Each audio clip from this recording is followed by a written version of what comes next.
Bwana Yesu asifiwe. Karibu katika ibada ya wakati ulioamriwa inayokuja kwako na mimi Pastor Miamba, nikiwa katika maono na nimeona ya kwamba kuna mtu ambaye aibu iko mbele yake.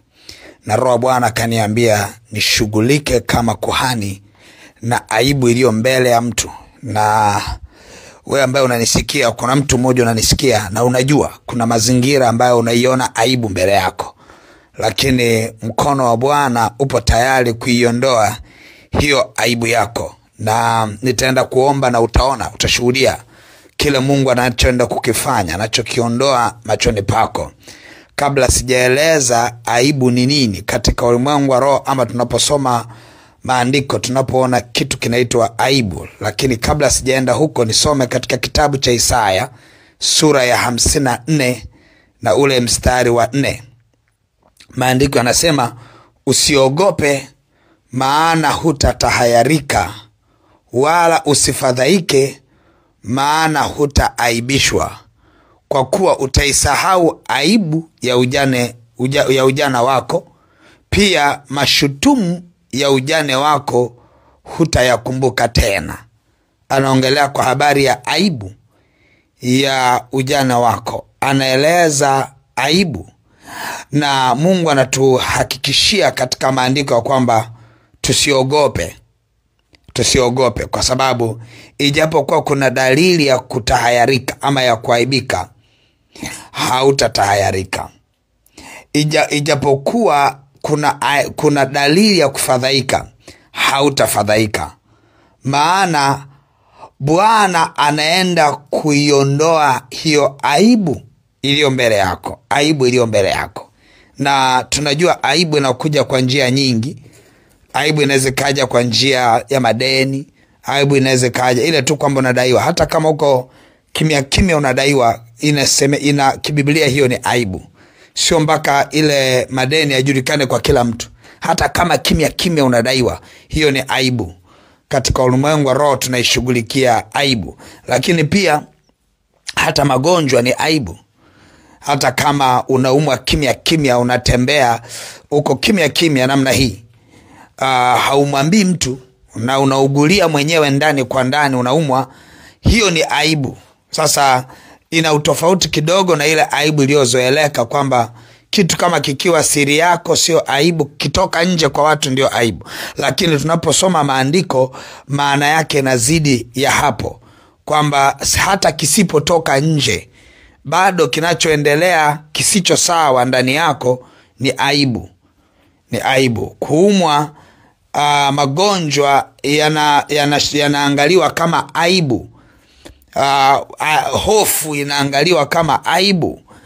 Kwa hiyo vitu vingi sana ambavyo vinaangaliwa kama aibu, watu huwa wanaviangalia kama aibu endapo kama vimetoka nje. Kwa kama ni kitu kiko ndani, haoni kama aibu. Yule mama aliyekuwa akitokwa na damu kwa miaka 12, ilikuwa ni aibu yake, ndani yake. Hakuna aliyekuwa anajua, lakini ndani yake ilikuwa ni aibu yake. Ama kwa lugha nyingine ilikuwa ni fedheha, kwamba najisikia fedheha ndani yangu. Pale ambapo ninaona ninatokwa na vitu katika sehemu zangu za siri, najisikia fedheha. Ni aibu ile. Ni aibu ile tu kwamba unafanga sehemu za siri, unawashwa mwili mzima, vile vyote ni aibu. Hata kama mtu mwingine havijui, ni siri yako, lakini ni aibu. Kwa utakuwa nielewa maana ya aibu ambayo tunaenda kuishughulikia mahali hapa, ukiachana na ile ambayo inatoka nje pia na ya ndani. Lakini na ile inayotoka nje na yenyewe ndio aibu pia tunaisemea. Lakini nimejaribu kukueleza aina mbili za aibu katika ulimwengu wa roho. Ukiachana zile aibu ambazo zinajulikana na zenyewe tunaenda kuzishughulikia. Ile tu kwamba ni mjamzito, mimba kutoka ni aibu. Haimaanishi kwamba umemwonea mtu aibu. Inawezekana ni mimba yako tu na wewe haijakupatia shida yote, lakini ile aibu kwamba unasikitika, kwa nini mimba yangu imetoka, ni aibu. Ama kwa nini sina watoto, ni aibu. Ama kwa nini sina duka, sina kazi, sina mali, sina mradi, ni aibu. hiyo yote Bwana anaenda kuiondoa. Biblia inasema anaiviringisha aibu yetu. Tunaenda kuona ikiviringishwa hiyo aibu yetu na kuondoka kwa wakati huu ulioamriwa. Lakini wakati huu ulioamriwa unamlenga mtu fulani ambaye ukiangalia mazingira yako, mbele yako kuna aibu. Mbele yako kuna aibu, na wala usichukulie kawaida. Wewe unayeshuhudiwa ndani ya kwamba hii ni ibada yako, ishikilie vizuri, kwa sababu naenda kutamka neno ambalo mbingu zinaenda kulifuatisha hilo neno katika kuyatimiza yote. Lakini pia na adui atakapolisikia hilo neno, anaenda kuachia mpango wake wa kuleta aibu kwenye maisha yako. Nataka niende mbele za Bwana niombe. Baba mtakatifu, katika jina la Yesu Kristo wa Nazareth, Mungu uliye hai, umesema nasi kwa neno na umenituma kama mtumishi wako kuhani kwa ajili ya kuiondoa aibu ambayo Mungu uliye hai upo tayari wewe kuiondoa. Baba, katika jina la Yesu Kristo wa Nazareth, ukaiondoe aibu ya mtoto wako huyu katika jina la Yesu. Kuna dalili anazozisikia kwenye maisha yake, kuna dalili anazozisikia kwenye mwili wake, kuna dalili anazozisikia kwenye mawazo yake. Ni dhahiri kabisa mbele yake ipo aibu, lakini we Mungu umesema naenda kuitengua aibu, unaenda kuiondoa aibu isimpate mtoto wako anayenisikia. Mungu uliye hai, katika jina la Yesu ninabatilisha nguvu za giza, plani za nguvu za giza, mipango ya nguvu za giza iliyojitega kuleta aibu kwa mtoto wako huyu. Ninaibatilisha ile mipango kwa jina la Yesu na kwa damu ya mwana kondoo. Ninaibatilisha ile mipango leo, haitasimama. Ninaiangusha ile mipango leo, haitasimama. Ninawabatilisha wahusika wote wanaoshughulika ili kuweka kuleta hiyo mipango haribifu ya aibu. Ninaibatilisha kwa jina la Yesu. Aibu yako inaondolewa wakati unapoomba, wakati unaongea. Aibu yako inaondolewa, aibu yako inaondolewa. Wale waganga wa kienyeji waliopokea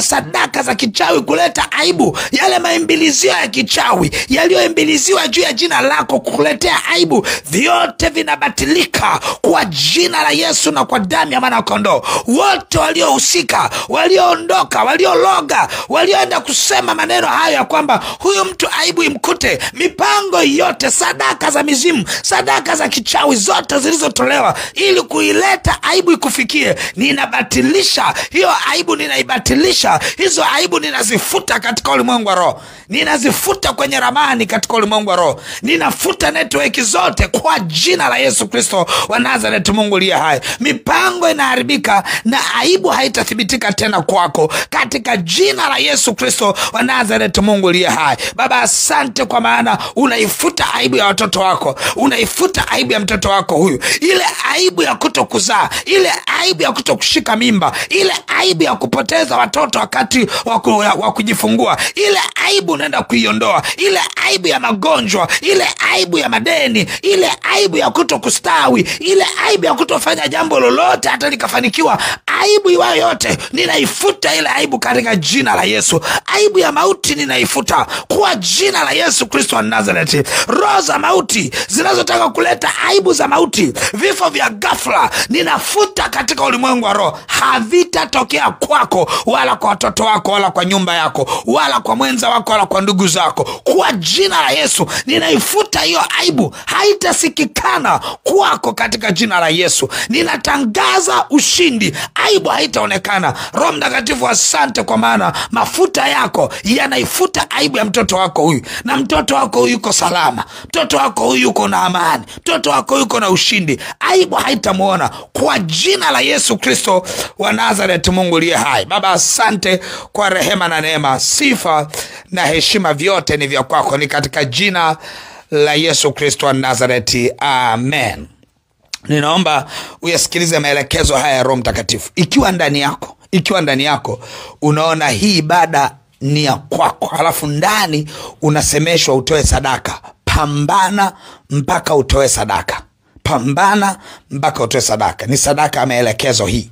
Na unaweza kukuta ghafla kama ndani yako unaisikia sauti fulani inasema shilingi fulani ndio iwe sadaka, kiasi fulani ndio iwe sadaka. Pambana mpaka uitimize ile sauti ya ndani, kwa sababu ni maelekezo ya Roho Mtakatifu. Kwa sababu unaweza ukawa huelewi ni aibu gani iko mbele yako, lakini kama ndani yako una amani kabisa, unasema maombi yani nahisi hapana, ndani yangu sio ya kwangu, basi haina shida. Hata usipotoa sadaka kwa hii ibada haina shida. Lakini ndani yako ukiona ya kwamba kuna kitu, kama kuna jambo unaona kabisa, mbona kama kuna kitu Mungu ananisemesha, mbona kama hii tahadhari ni ya kwangu, mbona kama kuna jambo aibu inaweza kanikuta, hakikisha ndani yako unamsikiliza Roho wa Bwana akuambie utoe kitu gani. Usikurupuke tu kaenda kushika sadaka. Mwambie Roho wa Bwana, naomba nielekeze. Ile sauti itakao kuja wakati huu, ile inayokuambia toa sadaka fulani, itoe sadaka hiyo. Hata kama inaweza kawa ni kubwa inakusumbua, pambana mpaka uitoe. Kwa sababu kuna mtu mwingine anaweza akawa na kiasi fulani kwenye simu yake, afu Mungu akamwambia kitoe chote, halafu akasema itabaki nini? Sasa sikia, ni bora ukaisikia sauti ya Roho Mtakatifu, kwa sababu Roho Bwana anataka kutengenezea mazingira ya sadaka itakayopangua hiyo aibu. Sio kila sadaka inaweza kapangua kila kitu, sio kila sadaka inaweza kafungua kila kitu. Ndio maana nimetaka usikie sauti ya Roho Mtakatifu itakayokusemesha wewe, itakayokusemesha wewe. Na ile sauti kikusemesha, pambana mpaka unaitii ile sauti. Utakuwa na wakati mzuri sana, utakuwa na wakati mzuri sana, kwa sababu mara utakaposhindwa kufanya hivyo, aibu ikija, utaikumbuka hii ibada, utakumbuka maneno haya. Kwa hiyo si ushuhuda mzuri ya kwamba jambo limetokea alafu nimekumbuka mambo yale ambayo nilikuwa naambiwa. Si ushuhuda mzuri. Ushuhuda mzuri ni ule wa kwamba jambo hili lilipaswa kunitokea, lakini ashukuriwe Mungu kwa ajili ya ibada wakati ulioamriwa halijanipata. Kwa hiyo Mungu wangu akubariki sana. Basi utashika sadaka yako, utaiachilia katika ile lipa namba ya M-Pesa ambayo ni 577876 au namba za mawasiliano 0713842123 au 0744982517. Mungu wangu awabariki sana na muwe na siku njema. Amen.